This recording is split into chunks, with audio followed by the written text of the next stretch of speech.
good day, good evening, good night, whatever time you may be listening to us, whatever year you may be listening to us. This is Real Ghost Stories Online. I am your host, Tony Bruschi.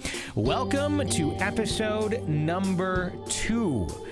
Yes, we're staying true to the word of we will continue to do this show on a weekly basis, at least as much as I humanly possibly can, based around my schedule. But I do have a big passion for this, so I hope we can certainly stick to this. When I set out to start doing this show online, I said, you know, there's a couple interviews I really want to do, and I sent some emails out, got some calls out, and thought, okay, if we can get these first couple of interviews lined up, I'm all about this. Let's keep doing this show. Let's make this show really happen. And this is the interview that, since I saw the film about a month ago now, I said I need to talk to this person. I want to hear their inside story on what really happened. And she emailed me back right away and said, yep, let's talk. Love to talk to you about this. Her name is Andrea Perrin. She is the author of a trilogy of books called House of Darkness, House of Light. You probably know her story as The Conjuring, the movie that came out earlier this year and to rave reviews as one of the best horror movies in quite some time, and it really, really is. If you've not seen it yet, do yourself a favor. I know it's coming out on Blu-ray and DVD here. It is a great, great film. Today, whenever you're listening to this, like I was saying, we are going to be talking with Andrea and getting her side of the story. She's the oldest of the children in the real story that was portrayed in this movie. She's one of the people who lived through what the movie The Conjuring was based on, and we are going to talk with her. I'm going to give a little introduction here on her so you can get a good background on what the story is and where it's coming from. The book House of Darkness, House of Light chronicles the life that she shared with the dead and living alike in a colonial-era farmhouse in Harrisville, Rhode Island. She was born in 1958 at the age of 12. Her parents purchased the Arnold estate, beginning an incredible journey beyond the realm of reality, as most perceive it to be. A collective memoir, it details the encounters experienced by each and every member of her family. 7 more mortals spent a decade exploring the vast expanse of possibilities which exist beyond the 5 senses, employing the 6 for clarity. Andrea received an interdisciplinary degree in English and philosophy from the Catholic College in 1980, and 2 weeks later left the farm with her family, moving to Georgia in June of that year. She has since owned 2 businesses, spent nearly a decade as a counselor before abandoning her career to tell this story, to write the book she believes she was destined to write. She lives quietly with her mother in rural Georgia, where she continues her work as the final manuscript is poised for publication in October of 2013. She's a human rights advocate, an animal rights activist, and an outspoken member of the world community, which she insists needs to be saved from themselves. You can visit her YouTube channel and website for more information, and we will link to that on our website here at realghoststoriesonline.com. House of Darkness, House of Light is no ordinary ghost story. It's a collective memoir, expansive in scope. It's essentially a cosmic love story. Anyone unprepared for its darkest contents should choose less dense material, according to the author, as a series of books functions as an interactive literature. It's meant to be read and assimilated and absorbed slowly, like a spiritual meditation.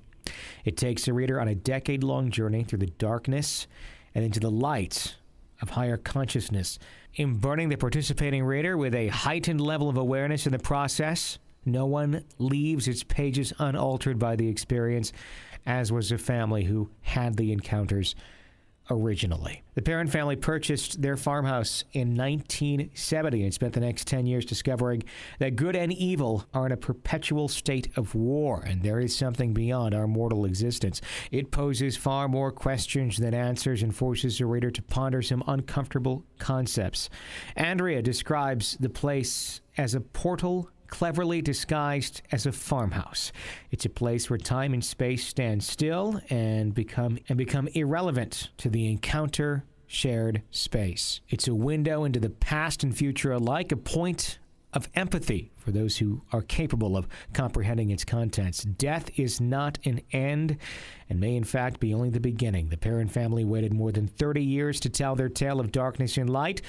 They had to process what occurred in their home and their lives and the world to be ready for what they had to share with its people. As Carolyn, the matriarch of the family, explains, this is not the kind of thing one should rightfully take to the grave. It requires courage and an open mind, but by all accounts, the world is ready for House of Darkness, House of Light. And of course, the film The Conjuring does tell the story in broad, sweeping strokes. So let's start right there, Andrea. First of all, thank you so much for joining us. So thrilled. The reason I found out about you was through the movie that came out, The Conjuring. And of course, the question that everyone has right off the bat is, the movie versus the book, which are two very different things. One is told from the perspective of the Warrens, and one is told from you, the perspective of you and your family who actually went through it.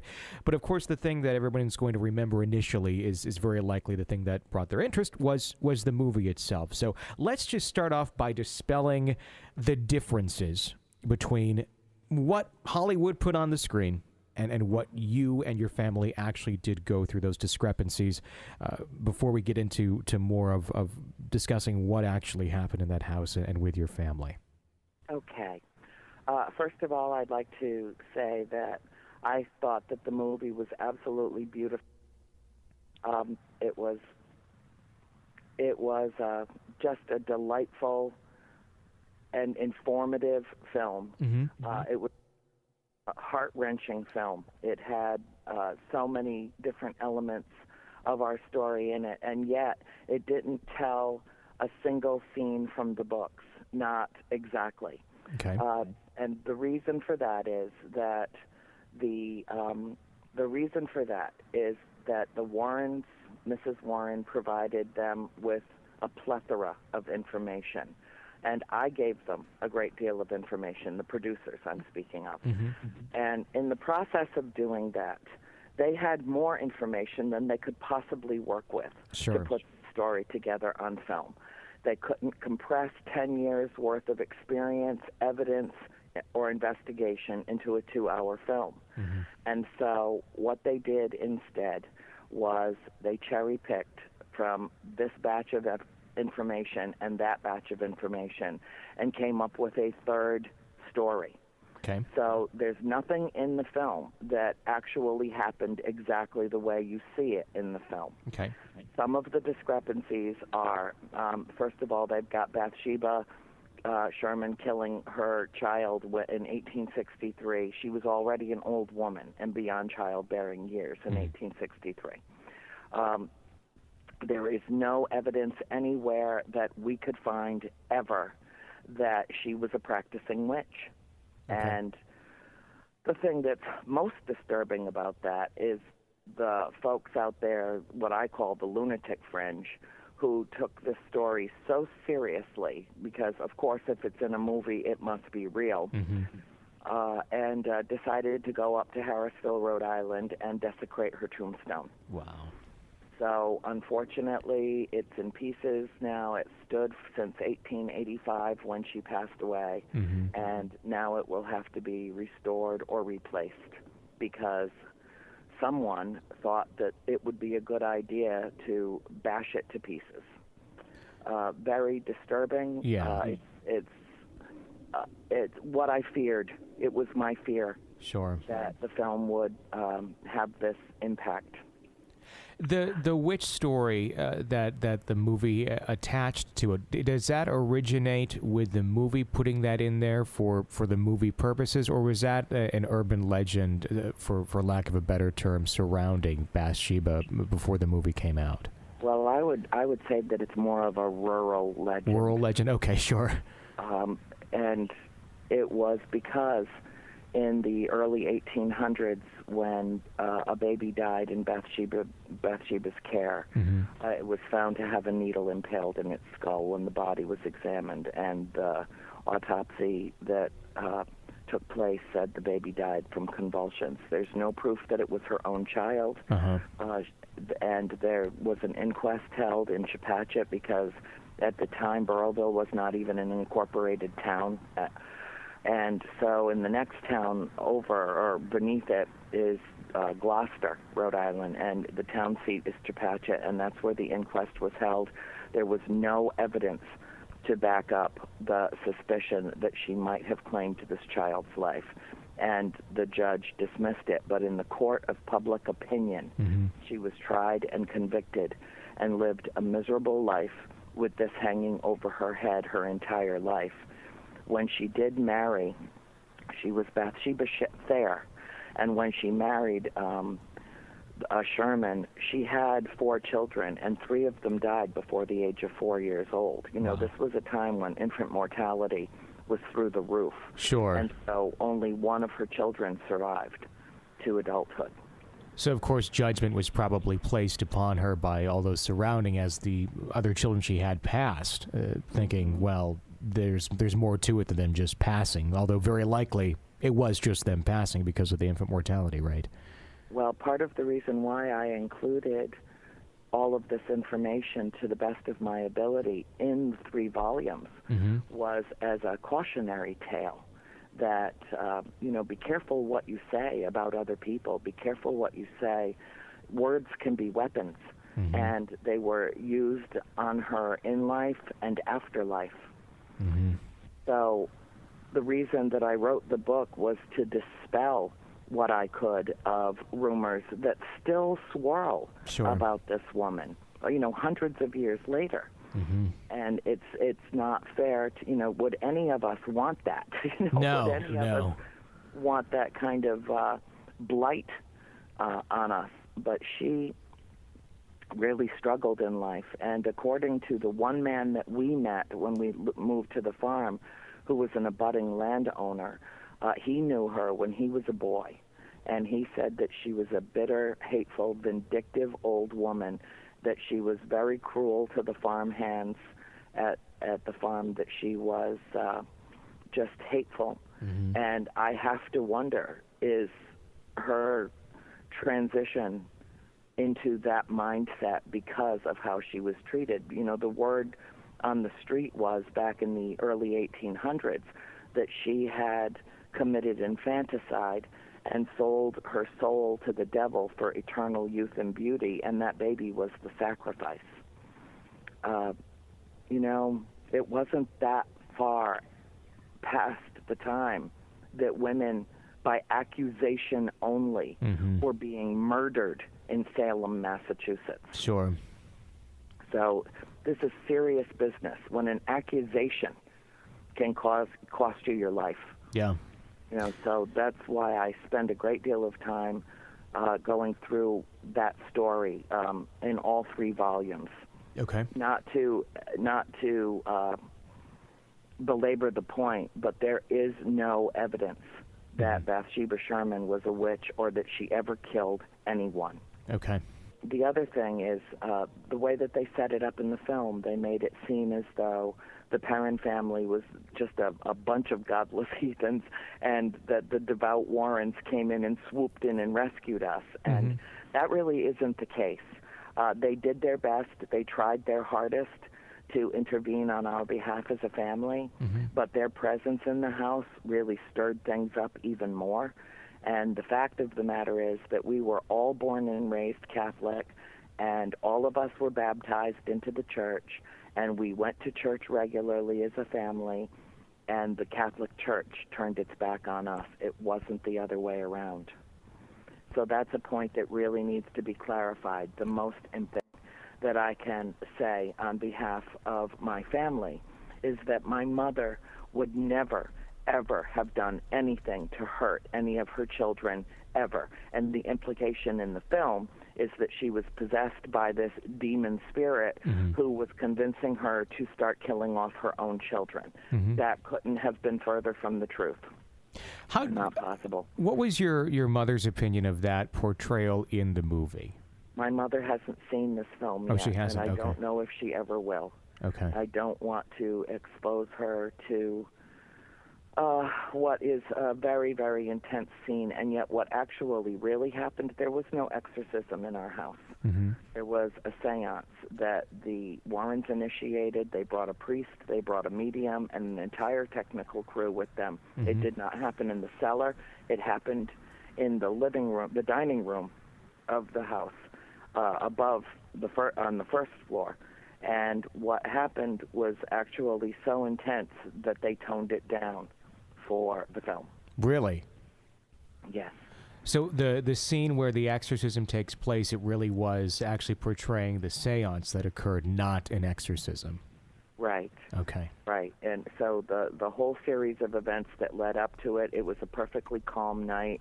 There was no issue. My mother wasn't freaking out. She was actually very quiet and almost despondent. And the reason that she was because my father was throwing a hissy fit when he found out that the Warrens were coming. And she didn't even know that they were bringing other people with them. So the thought was it was just going to be the two of them coming to investigate, and then this whole crew shows up, essentially. Yeah, he was not a happy camper. How did the Warrens end up staying in the house? I'm just thinking from a perspective of a homeowner, of a father, and if you call somebody out and you get this whole unexpected crew of people that show up and you're not happy. Did your father try and get them out of the house, or what was the reaction there? What pursued? Well, the implication in the film is that the Warrens literally moved in with us. Mm-hmm. First of all, my mother never sought anybody's help with the house. She didn't even know who the Warrens were when they showed up at our door just before Halloween in 1973. Okay. So 40 years ago, right about this time, is when they came to the house, and she had no idea who they were. A young group of college students had come to the house and had gotten wind of the predicament, and it was one of them, Keith Johnson, mm-hmm. who had actually informed the Warrens of the trouble that we were having. So were the Warrens ever actually invited, or was it they just showed up out of curiosity because of what they had heard? No, Keith told them, and they just came to the house. He gave them the address. Oh, wow, okay. And they came to the house about 6 weeks after he and his group had been up to visit us. And he had such an intense experience in the house that he felt certain that there was a serious problem there. Mm-hmm. And that's when he decided he went to a seminar that the Warrens were giving at a local university, and he informed them at that time of what our predicament was. But the Warrens only came to our house 5 or 6 times total over about a 1.5-year period. There were many, many things that happened in that house that are chronicled in the books that they didn't even know about, mm-hmm. because the last time we saw them was in the summer of 1974, which is when the seance occurred, and my father flipped out and threw everybody out of the house, and unceremoniously, with some overt language used, mm-hmm. and threw everybody out of the house once my mother regained consciousness. Oh, wow, okay. It was a very, very bad scene, and I'll tell you personally, I will never, ever engage in a gathering of souls or spirits or a seance or a Ouija board or anything having to do with the dark arts, mm-hmm. because the fact of the matter is that night they opened a door that they could not close.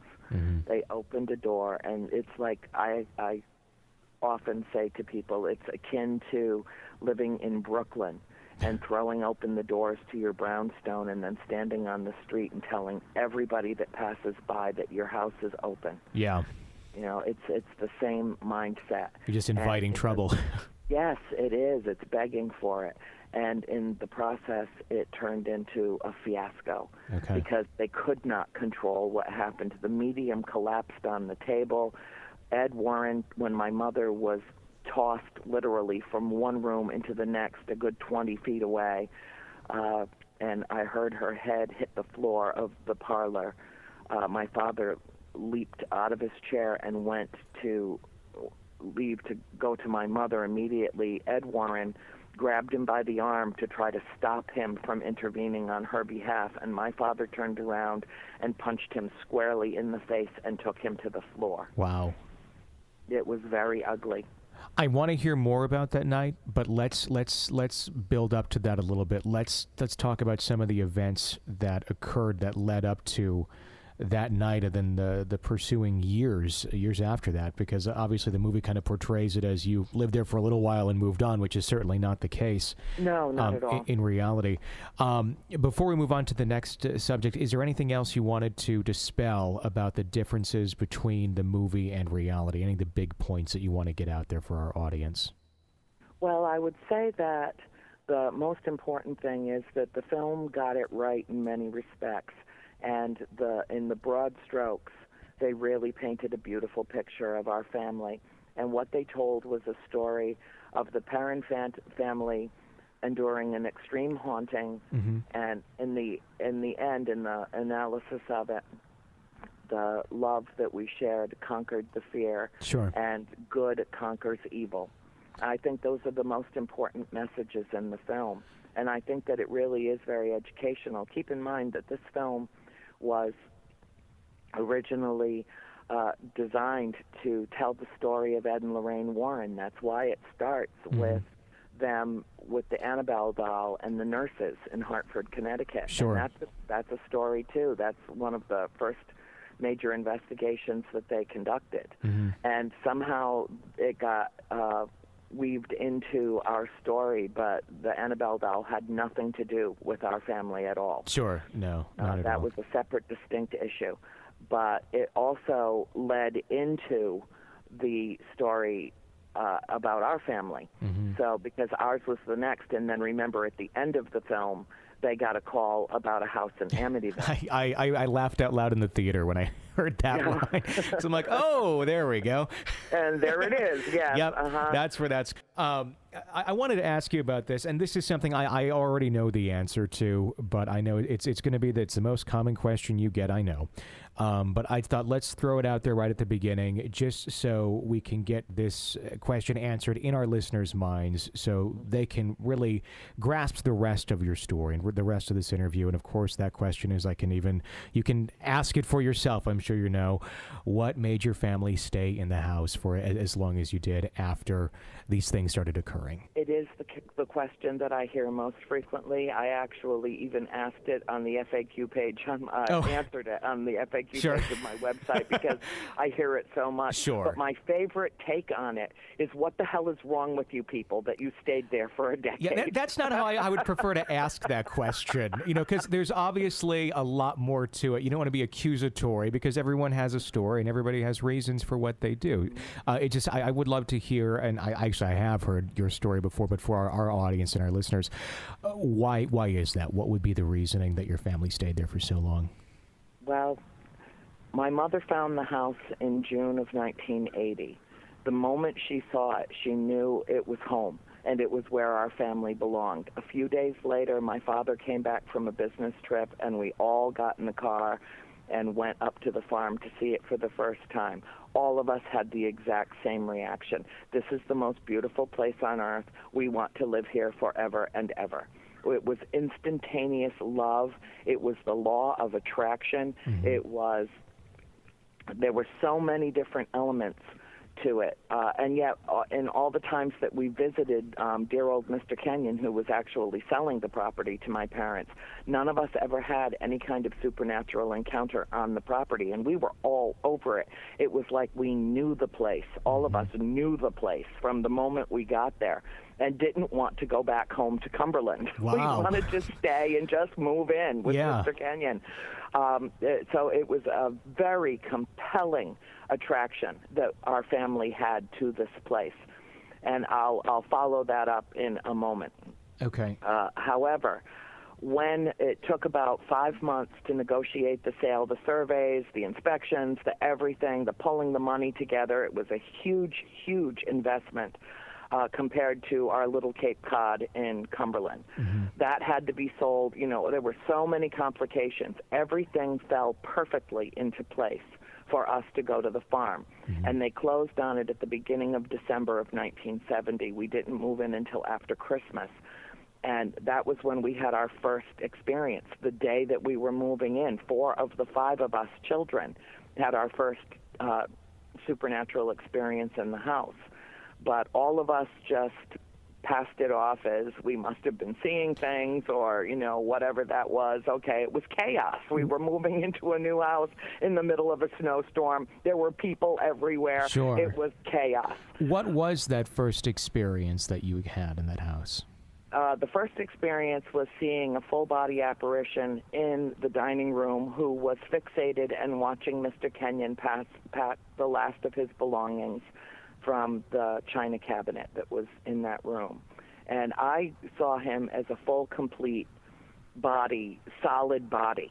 I walked past him and said good morning, and he ignored me, and I kept walking. So you thought it was just like a friend of Yes. the previous owner hanging out. Yes, I did. And then Christine saw him, and then Cindy saw him, and then Nancy walked into the kitchen and leaned over to Cindy and said, you know that man in the front room with Mr. Kenyon, he just disappeared. And that was our first experience there. But, you know, if you are old enough to remember how things were in this country at that time, it was at the height of the Vietnam War. This country was in political turmoil. It was an economic chaos, as bad as anything that we were experiencing moving into the house. It was that kind of frenetic energy that existed in this country at that time. And unfortunately, the rate of inflation was spiking. The home values were dropping by the month. People were losing their shirts, losing their businesses. The oil cartel was established in the Middle East. The price of oil was hiked up through the roof, and President Nixon declared an embargo on travel. You could only travel for business on airplanes. There were gas lines. It was a terrible time in this country's history. And my family had invested every conceivable dime they had access to into this property. Now, if we had put it on the market 2 months later after moving in, the logical question would be, why are you selling this house as fast as you bought this house? What's wrong with the place? My mother called our attorney, Sam Olofsson, who is a close family friend of ours, and after the first major incident occurred in her bedroom, Sam, I've made a terrible, terrible mistake. I need to get out of this. But there was nothing that he could do. There were no disclosure laws on the books at that time. And even though there had been 2 people who had brought cases about haunted houses in front of the court, the Superior Court in Rhode Island, both of them were laughed out of court. You know, the judge basically saying, you know, I'm not going to rule on something that I can't prove and I can't see. So there was no escape for us. We were in, and we were in deep. Yeah. I mean, as a parent, you're almost you're thinking, well, here's the option: we deal with what's going on in this house. It's shelter, it's warmth, or we can be homeless. And that just kind of sounds like the situation your parents were in, and they were trying to do what was best for the family. Sure, they would have lost everything. Yeah. So, and aside from that, you know, what convolutes it even more is that my father didn't believe what he was being reported to him. He was on the road. He had his own jewelry business. It was a trunk business, and he had clients from Ohio to upper New York State, all the way to Florida, the whole eastern third of the United States. He had clients everywhere. So he would come home, he'd go into Providence, do business with all of his jewelry guys, load the car up to the max, and hit the road again. And that's how he was keeping that roof over our heads. Meanwhile, my mother and the 5 girls are home having one experience after another, and when Dad comes home exhausted from the last road trip, the last thing that he wants to hear is we have ghosts. I got beaten up in the warm room. A scythe came down in the barn and tried to slice my neck. It ruined your jacket. You know, on and on and on. I hear voices in my room telling me there are 7 dead soldiers buried in the wall. Can you imagine his reaction to all of that? Yeah. Not only was he not there to, protect and defend us against all enemies, foreign and domestic, there were no keys to that house. Wow. That house was left wide open all the time. There were no locks on the doors. Wow. None of the keys that were turned over at the closing worked on any of the doors. So he had that weighing on his mind. Then he comes home, and his wife is reporting her incidents, and his children are reporting their incidents. And what does he feel but helpless and completely out of control? And his reaction to that, to dismiss it, or if it got brought up too much, to get angry about it, which shut everyone down. Mm-hmm. What was the point at which your father finally did accept that there was something going on in that house? When he had no choice anymore, when he had absolutely no choice anymore, when he woke up and his back had been serrated bloody. Oh, wow. So at that point, he realized that all the stories that he had been told were, in fact, true because one of them had finally happened to him. Yes, and the thing is that night that occurred, he was laying right in bed beside my mother as she was under attack, and she was sure he was dead and that she was next, because she did everything in her power. He had a big, thick head full of hair, and she sunk her hands in his hair and twisted and pulled and did everything that she could to wake him up, and he was, for all intents and purposes, dead. And she felt certain that she was going to go next. Wow. So he was not able to protect her even in their own bed. As events like that occurred, after you had gone into the house, after it took some time, obviously, for your father to understand what was actually happening, at what point was it where the Warrens did become involved? How far into your stay at the home did that involvement begin, where they first stepped through the doors of the home? It was just before Halloween in October of 1973. Okay, so how many years in had you been there at that point? We'd been there more than 2.5 years, close to 3 years. And I'm assuming at this point that the event that you just described with your father had already occurred? Yes. Okay. But he was still denying it. He didn't want to discuss it with the Warrens. He thought that they were charlatans. Okay. He thought that they were, thrill seekers themselves. Sure. He didn't have any faith in what they brought to the table, and he thought that it would just make things worse, which it did, because when that kind of energy comes into a house, the psychic energy, and Ed was the only demonologist that was certified by the Catholic Church that was not a priest. He had a long history and had done a great deal of work over the years, and it was horrifying to my father that this was, this kind of energy in the guise of two people were walking into our house, and he was afraid of them too. Sure. But his reaction to them was aggressive. He was, polite at first, polite enough, but never trusted. And he has since made amends with Mrs. Warren. When we were together out in California, he had a conversation with her, and I'm so glad that that's been settled, because the last time she saw him, he was a raving lunatic. Yeah. It was, it was a very, very bad night. But the thing is that there were so many things that happened in the house that when the Warrens came, I can speak for myself, that I felt relieved, because here was someone that we could share our story with, who told us that they believed us, who told us that they were somewhat of an authority on the subject of what was happening in the house, and that it would be safe to disclose. But April didn't want to tell them anything. I think she was afraid that they were going to make her little friend go away. She had a spirit that she had gotten very close with, a little boy who would come out of the eaves and go into the chimney closet, which was set up like a playroom upstairs. It was the only really warm space in the house, because the chimney came right up through the middle of the closet. And he would spend inordinate amounts of time with April when she was just a little itty-bitty. She was only 5 years old when we moved to the house. And she wouldn't tell the Warrens anything about that little boy. Mm-hmm. When the Warrens did come to the house for the first time, you said it stirred things up and it made things worse in the house. Can you elaborate on that a little bit? Like what changed from what was already going on, which sounded fairly extreme, to what made it more extreme?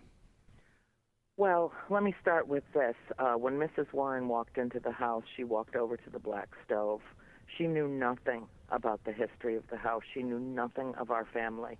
And she walked over to the stove, put her hand down on the corner of it, put her other hand over her eyes on her forehead, and said, "I sense a malignant presence in this house. Her name is Bathsheba." So from that moment on, because it was so striking that she would even know the name of somebody that had lived in that house, that Bathsheba kind of got the rap. You know what I mean? Yeah. From that point on, which is why when she turned over her case files to New Line Cinema and Warner Brothers, that's why they built the story around Bathsheba, because that was the presence that she sensed. However, the spirit that was repeatedly attacking my mother was most likely not Bathsheba Sherman. The spirit that came to my mother, to my sister Christine, to my sister Cindy, and the one that I saw had a broken neck, clearly broken. Her head looked like a desiccated hornet's nest with like leafy, flimsy skin hanging off it, covered in cobwebs and vermin, sprigs of hair, vacant hollow eyes, very, very thin lips, and chipped yellow teeth that looked like fangs. So almost like the horrible images you see portrayed in a movie that you go, oh, they're really embellishing that, but you're saying that entity was fairly accurate or not quite even scary enough.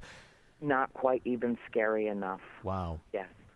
And I'll tell you what, she absolutely had a broken neck, and there were 3 women that lived and died in that on that property by their own hands by hanging.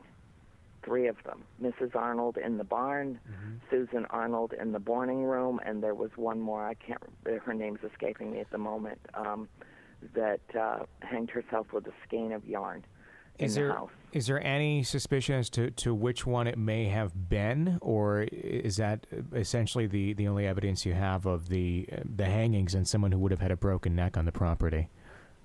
We don't know exactly, and that's part of the mystery of it. Yeah. We'll never know, certainly not in this lifetime. Sure. But there were, the most important thing, getting back to your original question about why we stayed. Yeah. 30, 40 years later, I look back on this now, and I listen to my intuition. It has never, ever steered me wrong. And I look back on our time there, and I see now that everything that conspired in the universe to bring us to that house likewise conspired to keep us there for as long as it took for us to see what we saw and hear what we heard and know what we know now. And I really do believe that it was our job to take that all in and to eventually share this story with the world. It's that important. Andrea, I want to talk about what happened the night of the seance, or as it was portrayed in the movie The Conjuring, the night of the exorcism. I want to hear exactly what really happened, because I've heard some various stories, but all of them coming back basically to the same point of reality sometimes is scarier than what was actually portrayed in that movie. We will do that in the second portion of this interview, in our second clip. So if you're on YouTube watching this and listening to this, find part 2 of our interview to hear that part of the story. From Real Ghost Stories Online, I'm Tony Bruschi.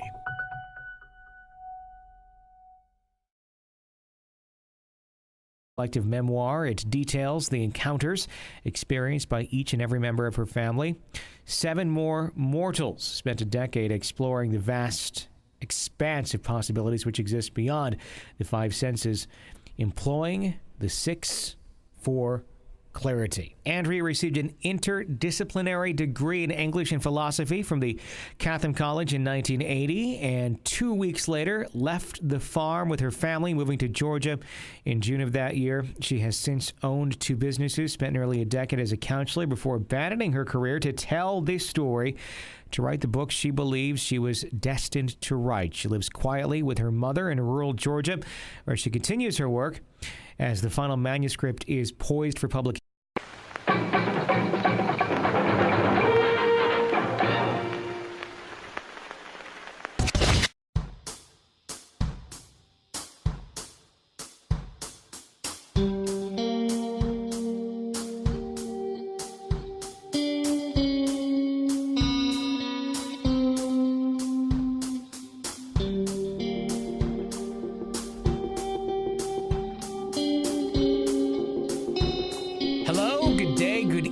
Good night, whatever time you may be listening to us, whatever year you may be listening to us. This is Real Ghost Stories Online. I am your host, Tony Bruschi. Welcome to episode number 2. I need to talk to this person. I want to hear their inside story on what really happened. And she emailed me back right away and said, yep, let's talk. Love to talk to you about this. Her name is Andrea Perrin. She is the author of a trilogy of books called House of Darkness, House of Light. You probably know her story as The Conjuring, the movie that came out earlier this year and to rave reviews is one of the best horror movies in quite some time, and it really, really is. If you've not seen it yet, do yourself a favor. I know it's coming out on Blu-ray and DVD here. It is a great, great film. Today, whenever you're listening to this, like I was saying, we are going to be talking with Andrea and getting her side of the story. She's the oldest of the children in the real story that was portrayed in this movie. She's one of the people who lived through what the movie The Conjuring was based on, and we are going to talk with her. I'm going to give a little introduction here on her so you can get a good background on what the story is and where it's coming from. The book House of Darkness, House of Light chronicles the life that she shared with the dead and living alike in a colonial-era farmhouse in Harrisville, Rhode Island. She was born in 1958 at the age of 12. Her parents purchased the Arnold estate, beginning an incredible journey beyond the realm of reality, as most perceive it to be.